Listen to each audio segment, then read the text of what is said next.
Hello and welcome back to another breaking news update. My name is Jimmy Boyd and you are watching Boyd News. I want to thank you so much for tuning in today. I've got some breaking news coming out here for you. So I want to bring an update regarding Israel and the war in Gaza against Hamas. So we've got some brand new information coming out just today that Benjamin Netanyahu has said that a date has been set for the Rafah invasion. He's also once again coming out and reaffirming his position, saying that no force in the world will stop us. We will go into Rafah. This invasion will commence against Hamas. We will eliminate them.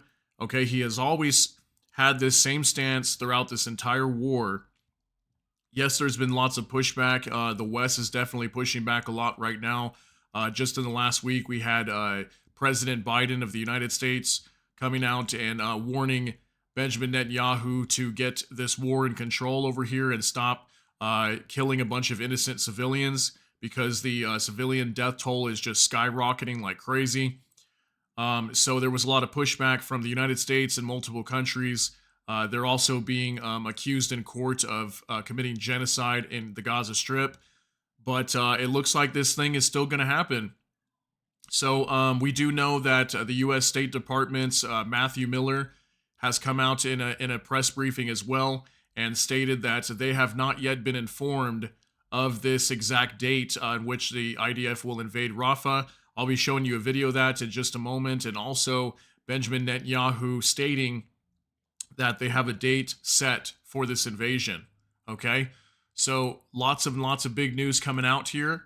And also, finally, I want to mention that I did a video probably about, I don't know, 2 months ago or something like that, on Israel talking about purchasing tents. And what they were going to do is buy thousands and thousands of tents and line them up on the beach and basically evacuate people out of Rafah and move them to the beach. That was their plan ultimately about like 2 months ago, roughly, I want to say. And it looks like that plan is still the same thing. It's still, that's what they're going to do here. So the IDF has actually already purchased 40,000 tents for the Palestinians whenever they become displaced here from Rafah. And they're going to be putting like 12 people per tent or something like that. And they're going to be able to house like about 500,000 people in these tents, which obviously is still not enough room for all these people when there's well over 1 million supposedly still inside of Rafah. So let's go ahead and get right into this news. Let me show you these first. This is going to be on X, okay? We've got 2 videos here to watch. This is from Hotspot, and we're going to watch this one first about Netanyahu, him stating that there's going to be a date to enter Rafah. So let's take a look at this real quick, and then we'll talk about it. Received a detailed report on the negotiations in Cairo. We are working all the time to achieve our goals, foremost of which is the return of all the hostages and achieving an absolute victory over Hamas. This victory requires entering Rafah and dispersing the Hamas brigades. And this will happen, and there is a date for that. Received a detailed report. Okay, so you hear that. There's a date that's set. And they're going to go in, they're going to eliminate Hamas, and I know Netanyahu's been saying this from the very beginning. They're going in, they will eliminate Hamas, nobody will stop them. He's said the same exact thing throughout the entire war, so it does not surprise me that that's still his stance. But one thing I do want to note, I just want to add some unconfirmed reports that I'm hearing that there's a possibility that the reason why Hamas is not willing to release the hostages, or supposedly they want to do like a hostage deal with Israel. Well, they'll release like 40 hostages or something like that. There's supposedly, I want to say, I might be wrong, maybe 150 that are still being held captive. Could be less than that. I could be wrong on that. But apparently Hamas is not willing to release the hostages because there's a possibility that they could be dead. So I'm not sure. Again, I cannot completely 100% confirm that. But I wonder if, because I heard that yesterday, that maybe this is why they're going ahead and just going through with this Rafah invasion, because maybe they're getting some kind of word like that. But I just wanted to share that information. Again, I'm not 100% sure on that, whether that's confirmed or not, but I just wanted to get it out there and let you know. So let's take a look as well at, this is U.S. State Department's Matthew Miller. He's basically stating here that they have not been briefed on Israel telling them about the date set for the invasion of Rafah. The Prime Minister just said, like in the last hour or so, that a date for the Rafah invasion has been set. Have the Israelis shared that date with the U.S.? To my knowledge, we have not been briefed on that date. And given the Prime Minister... Okay, so there you have it right there too. So the U.S. doesn't even know about this this invasion in Rafah in terms of the date. They're not aware of that. I'm sure Israel will let them know when that is, because obviously Netanyahu has not come out yet and stated what day it actually is. We don't know exactly what date is just as of yet, but as soon as I get that information, I will definitely let you guys know. So yeah, this is crazy news. And for a minute there, I thought maybe they weren't going to go into Rafah because they just withdrew majority of their troops from the Gaza Strip and primarily in Khan Yunis. But yeah, they left like one brigade left in the Gaza Strip in southern Gaza at least. So I thought for a moment maybe they were not going in, but looks like they are. Okay, so let's go over this information here too. This is going to be on Fox News. All right. Netanyahu presses importance of Rafah invasion to eliminate Hamas.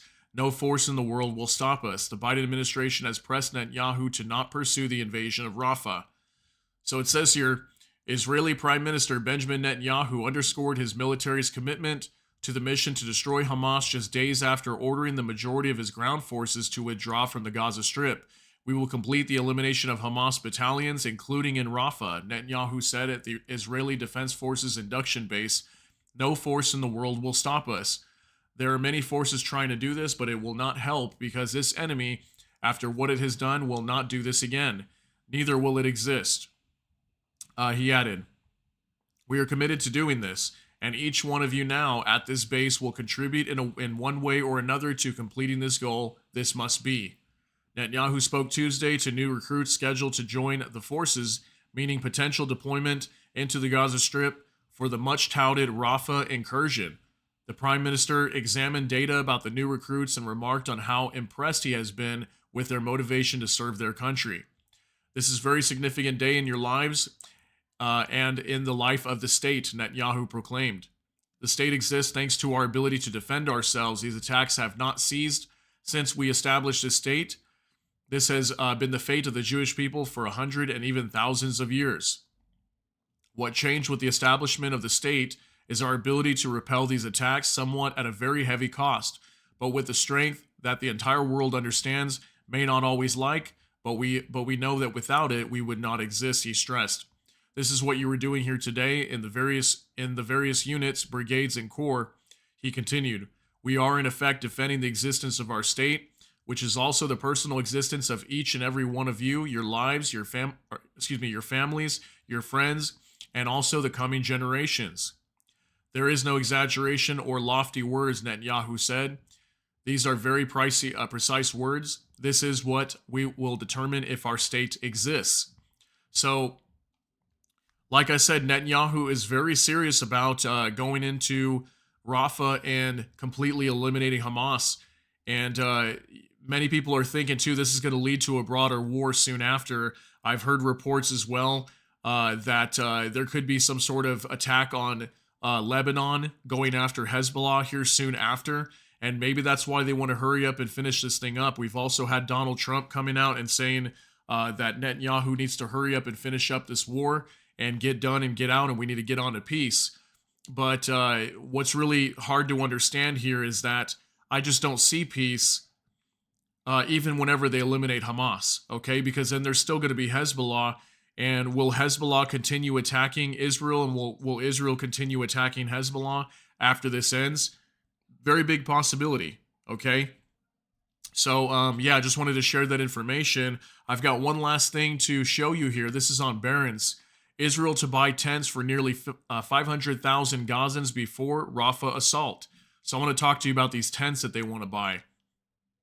Israel's buying 40,000 tents to shelter almost 500,000 Gazans ahead of a ground attack on what it claims is Hamas's last bastion in Rafah, a government source said Tuesday. Israel's invited tenders for the tents, each housing 12 people or some 480,000 people in total, according to the proposal published on the website of the Defense Ministry. I confirmed that a call, for tenders has been made intended for the Gaza Strip, the government source told AFP, requesting anonymity as he was not authorized to speak to the media. The Israeli army estimates that Hamas has 4 battalions of fighters in Rafah, a city on the border with Egypt, where more than 1.5 million people have taken refuge. Prime Minister Benjamin Netanyahu said a ground assault on Rafah is planned, despite an international outcry against it. On Monday, he said, there is a date for the offensive without saying when the assault would begin. Other Israeli officials have also claimed that a ground offensive on Rafah is being planned after the military withdrew troops from the main southern Gaza city of Khan Yunis over the weekend.